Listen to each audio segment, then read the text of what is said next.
What if Sifu's real final lesson is not how to beat every boss, but how to stop needing revenge? On the surface, Sifu is the cleanest revenge pitch in modern games. 5 targets, 1 murdered father, 1 student with a list, a magical talisman that lets death become another chance. It sounds like Kill Bill walked into a kung fu dojo, borrowed Sekiro's posture homework, and said, "I can make this much more personal." And for a while, the game lets you believe that. You walk into rooms, you dismantle people, you chase the bosses, you get older, you get angrier, you start treating every hallway like a John Wick audition where the casting director forgot to say cut, but then Sifu does something sharper. It reveals that revenge was not the destination. Revenge was the tutorial. The true test is not whether you can break a boss. Players are stubborn. Give us enough retrees and we will turn a boss fight into unpaid office work. We will clock in, learn the pattern, optimize the route, and later pretend it was almost first try.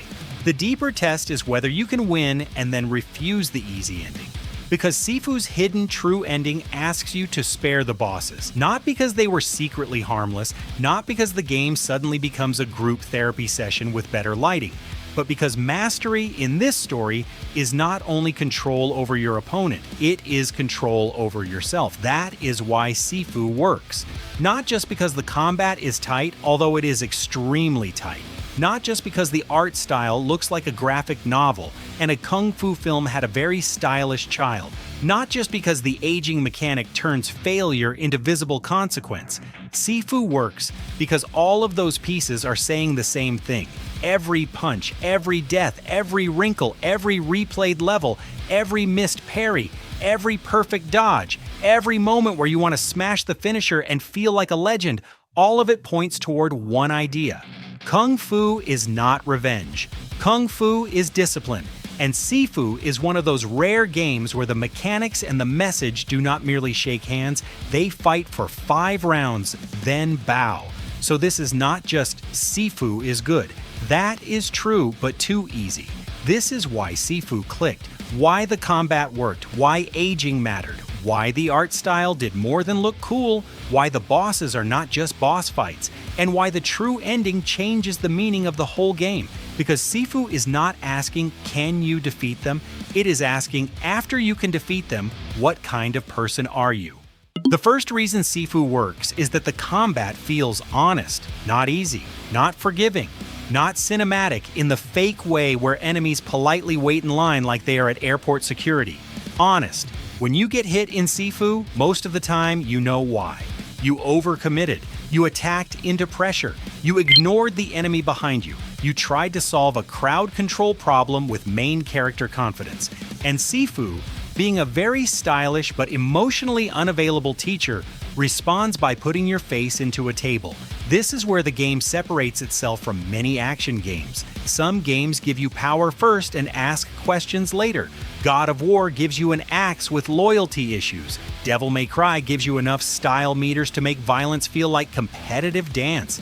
Doom gives you a shotgun and politely asks you to solve theology with ballistics. Sifu gives you hands, feet, timing, spacing, and the quiet humiliation of realizing that the random guy with a bottle has more discipline than you do.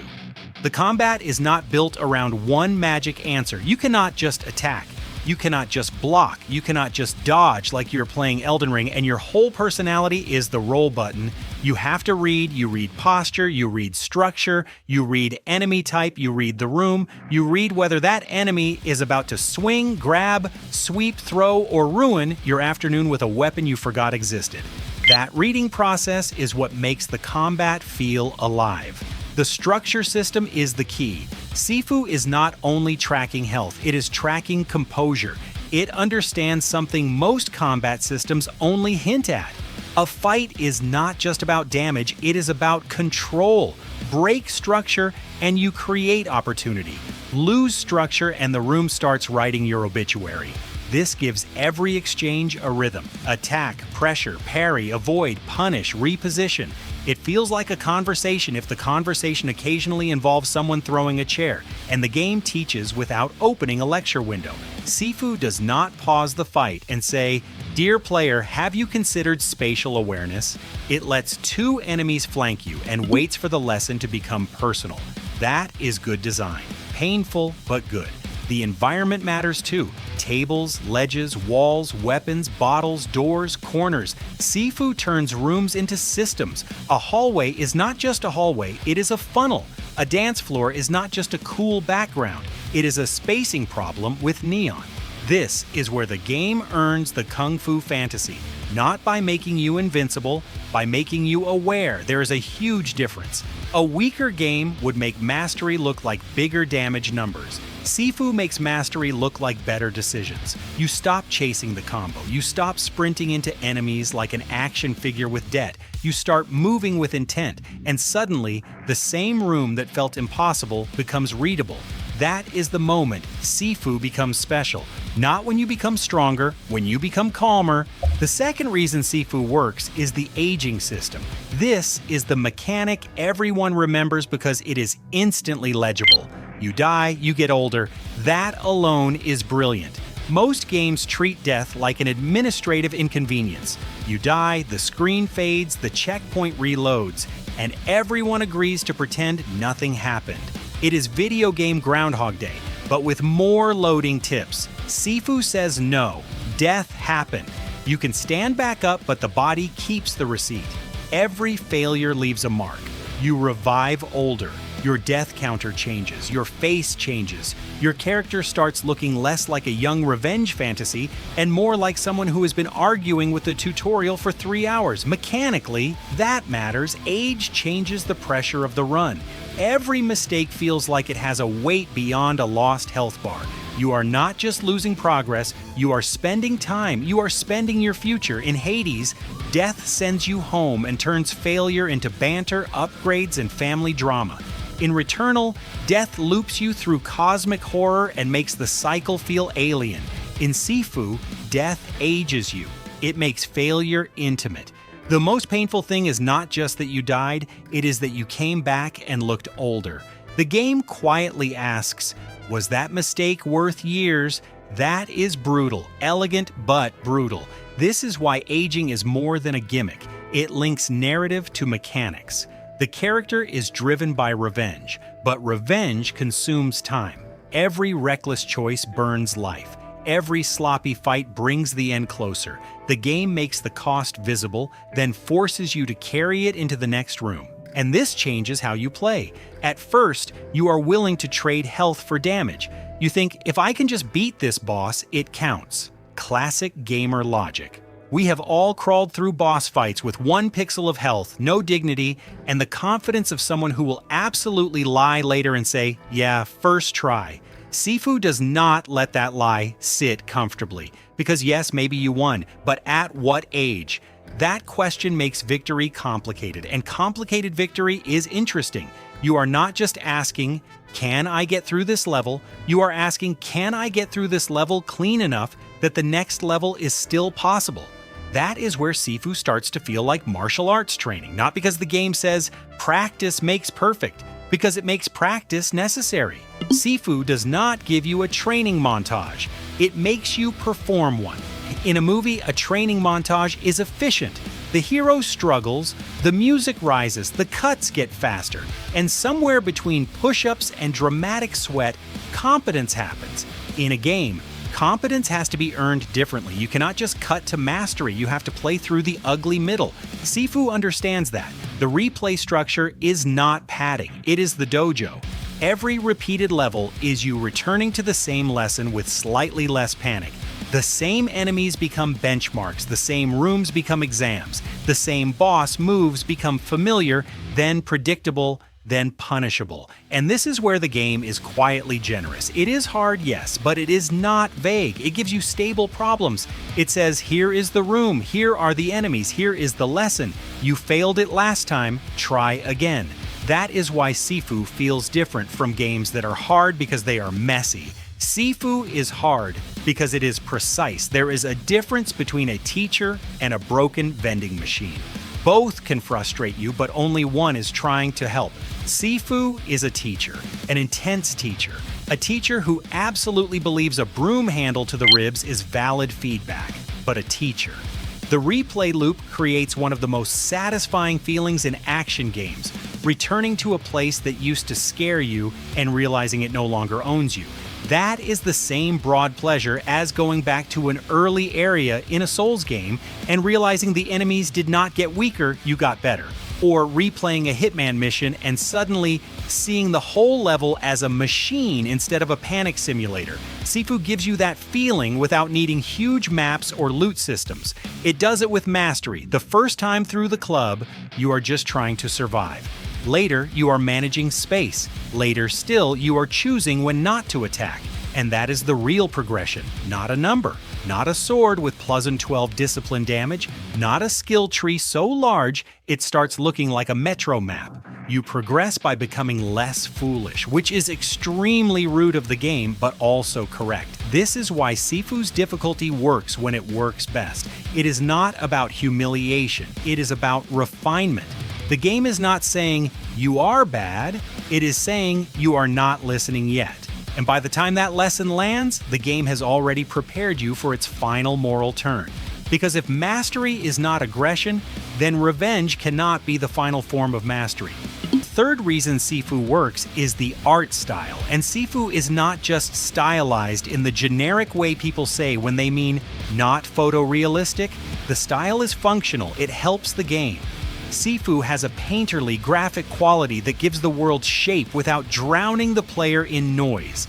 The squats feel rough and improvised. The club feels hot, crowded, and aggressive. The museum becomes almost surreal. The tower feels controlled and sterile. The sanctuary feels like peace built over violence. Every level has a visual philosophy. That is rare. A lot of games chase realism so hard they end up looking like extremely expensive damp concrete. Sifu chooses clarity, silhouette, mood, color, and movement. And because this is a combat game, clarity is not decoration.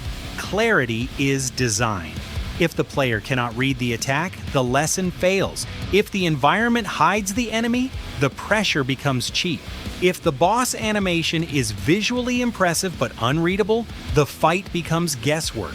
Sifu avoids that by making motion and shape easy to track. The art lets you see the fight. And when a game is about discipline, seeing clearly is half the battle. The museum is a good example. It is beautiful, almost dreamlike, but it still serves the combat. The visuals can get expressive without losing the player. Kuroki's fight can feel theatrical without becoming unreadable visual soup. Some games throw particles at the screen like they are trying to win a firework permit. Sifu has style, but it usually knows when to get out of its own way. The aging visuals also matter. The protagonist changing over time gives the mechanic emotional presence. You do not just see a number, you see a person being consumed by the path they chose. That is elegant. It is also funny in the specific way games are funny, because you can go from young martial artists seeking justice to elderly professionals still somehow destroying a nightclub in the span of one bad evening. But beneath the joke, the visual idea is strong. Age becomes texture. Failure becomes visible. The character's body becomes the story. And that is why the art direction does more than make the game memorable. It reinforces the thesis. Sifu's style is not a poster wrapped around a combat system, it is part of the argument.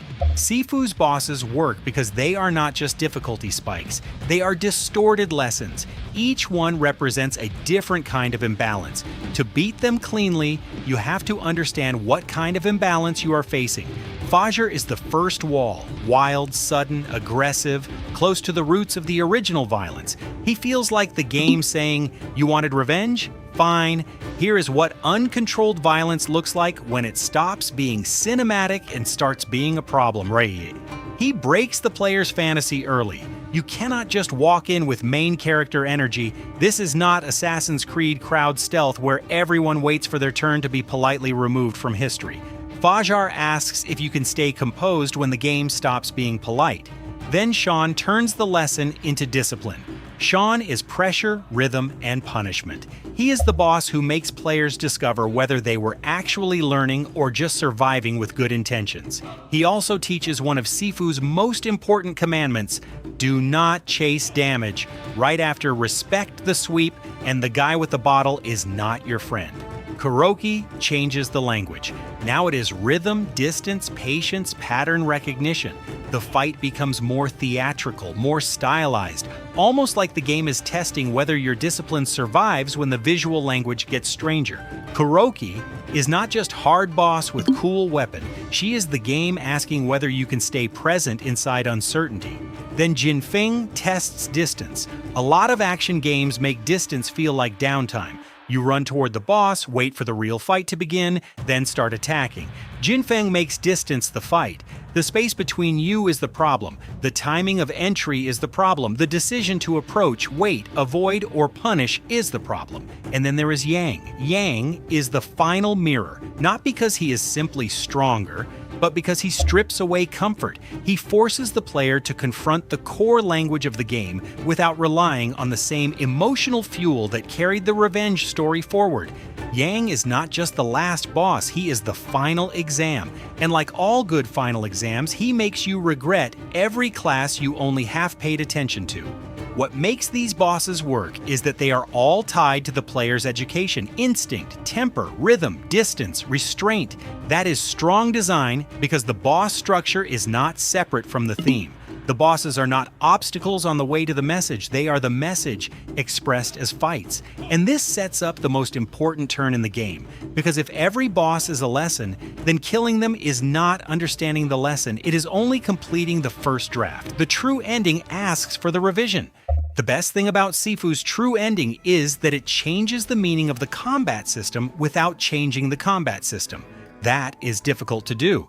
Many games handle alternate endings through dialogue choices, morality meters, faction points, or a final menu where the game asks whether you would like the blue ending, the red ending, or the ending where everyone speaks in vague cosmic metaphors. Sifu does something cleaner. It hides the moral choice inside mastery. To spare the bosses, you do not just press a kindness button. You have to fight them well enough to break their structure. Then you have to refuse the finisher. Then you have to survive again. Then you spare them.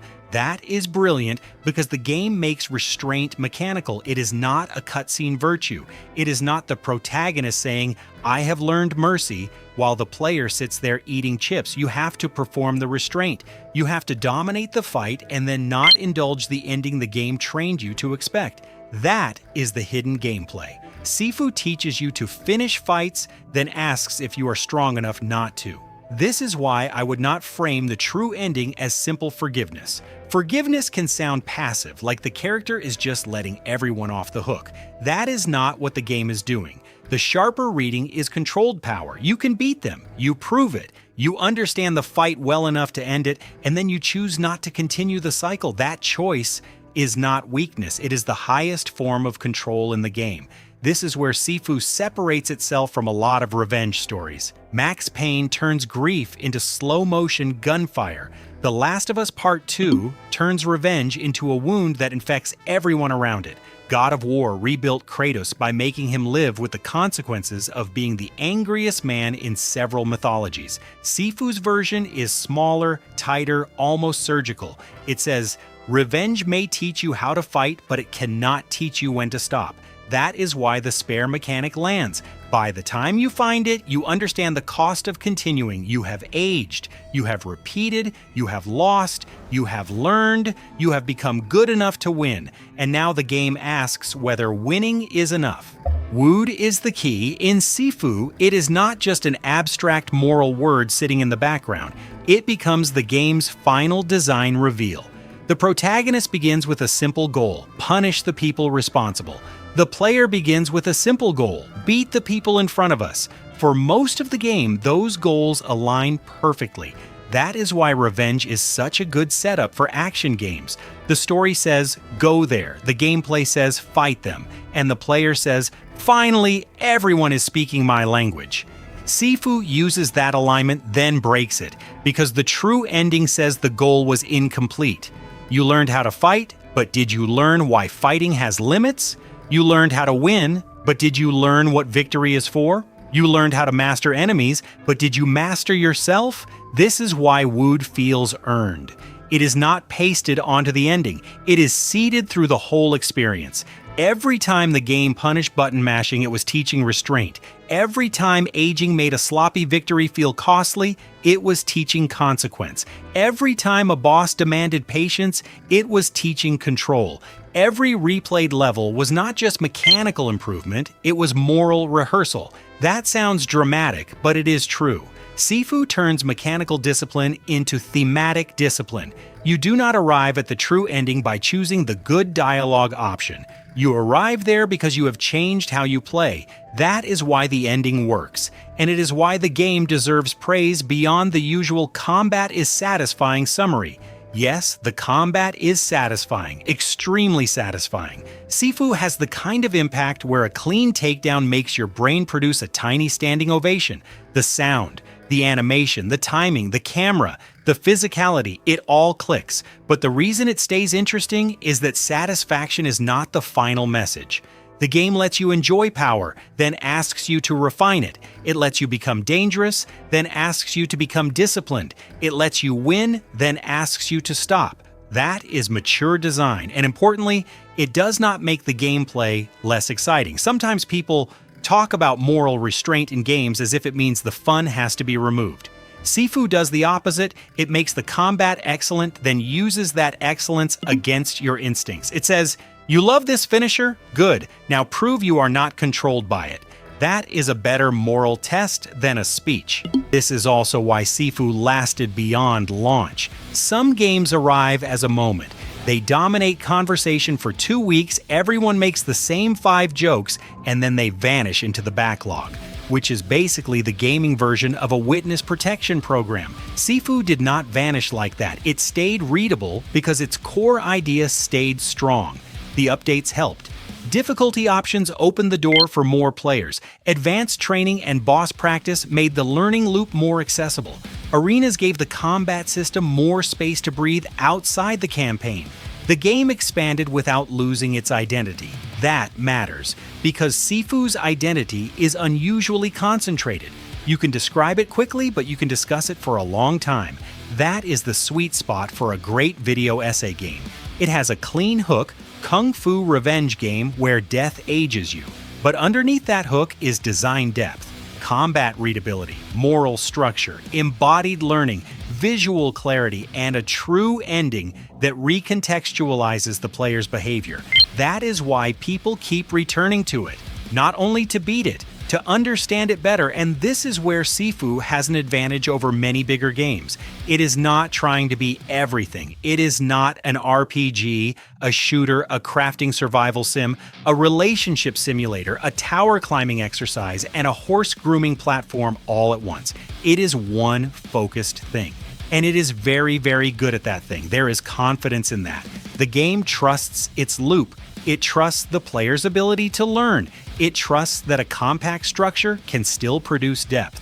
And most importantly, it trusts that mechanics can carry meaning. Plenty of games tell meaningful stories around gameplay. Sifu tells meaning through gameplay. The story is in the moment you stop attacking. The story is in the age you carry into the next level. The story is in the room you finally clear cleanly. The story is in the boss you can defeat but choose to spare. That is why Sifu feels complete. It is a game about discipline that disciplines the player. It is a revenge story that makes revenge mechanically insufficient. It is a kung fu fantasy where the highest fantasy is not domination, it is self-control. So why does Sifu work? Because every part of it is pointed in the same direction. The combat works because it is readable, physical, and honest. The aging system works because it makes failure visible and personal. The replay structure works because it turns repetition into training. The art style works because it makes motion, space, age, and consequence readable without sacrificing style. The bosses work because they are not just enemies. They are lessons with health bars. And the true ending works because it reveals what the game was really teaching all along. Not revenge, restraint, not aggression, mastery, not can you finish them? Can you stop? That is why Sifu is such a strong game. It does not only make you feel powerful, many games can do that. Give a player a glowing sword, a shotgun, or a dodge roll with invincibility frames, and we will start acting like we have a prophecy to fulfill. Sifu does something harder. It makes you earn power, then questions what you do with it. That is the difference between a good combat system and a great one. A good combat system makes winning satisfying. A great combat system makes winning meaningful. Sifu is great because its best ending is not a contradiction of its gameplay. It is the completion of its gameplay. By the end, you are not sparing bosses because the game suddenly changed genres. You are sparing them because you finally understand the discipline the game has been drilling into you since the first room. Control the space, control the timing, control the structure, control yourself. That is Wude. That is the hidden story, and that is why Sifu works. It starts as a revenge game, it ends as a lesson in restraint, and somewhere between those 2 points, while you are getting older, replaying the club, misreading sweeps, respecting bottles, and slowly becoming less terrible, Sifu does what the best games do. It makes the message something you do with your hands. Case closed.